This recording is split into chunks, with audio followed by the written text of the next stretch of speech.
From let me say Motorola Moto G8 Plus, and today I will show you how to go through the setup process of the device.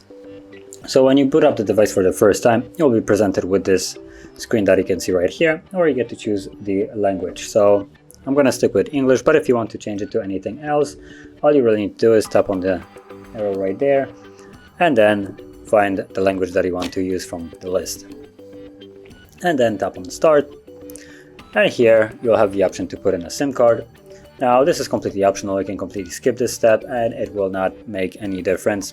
It also gives you a nice animation on how to put it into the device, so that's nice. But I'm gonna skip this for now. And then you have the Wi-Fi connection.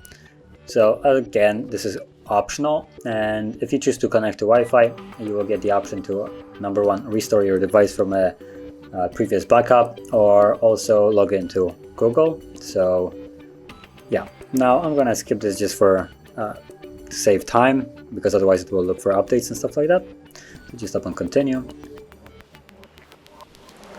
and then date and time. Now if you connect it to Wi-Fi or inserted a SIM card, this will be set automatically, but because I have done neither of those things, I will need to set up the date out myself. So December, January, February, and it's like what, February 15th, I think. I'm not exactly sure. So let's just tap on OK, and then time, it's right now 2 p.m. So let's go 2 p.m. It's exactly 2:01. There we go. And there we go. So that's how we would set it up. Let's tap on next. Then you have Google services. Now you can read each one of them, what it does. Also tap on the button right there to extend it to get a more comprehensive explanation. And again, you can disable most of them. If you want, later on you can also enable them. So for instance, localization, you can disable that. Let's tap on accept. Then unlock with fingerprint. So this will allow you to add a fingerprint, so you can use the sensor on the back to automatically unlock the device. Now I'm gonna set it up as an example, and if you choose to, you'll also have to put in a different way of unlocking the device, and by default you can see that it's set to PIN. Now you can screen lock options, you can change it to something else like pattern or password. I'm gonna go with pattern, and then I want to put the pattern, then redraw the same pattern again, and confirm. Now the process for PIN or password is the same. Put in a PIN or password and then repeat it once more. And now we can get to scan our finger. So touch the sensor, that is the logo right here, to start scanning your finger, like so.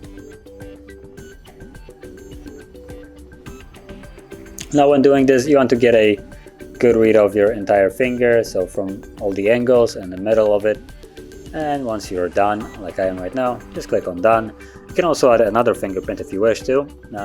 So you could, by tapping on it, you could add the same finger once more, or add a different finger, and hopefully this would, for instance, if you had the same one, would improve the readability and accuracy of the sensor. And another finger just if you use both of your hands, so sometimes you might use left or right depending on the situation. But I'm gonna tap on done. Then about your privacy, so you have to accept this and continue. Let's stay in touch. Let's tap on next, and we're now done with the setup. So that is how you would set up your device, and if you found this video helpful, don't forget to like, subscribe, and thanks for watching.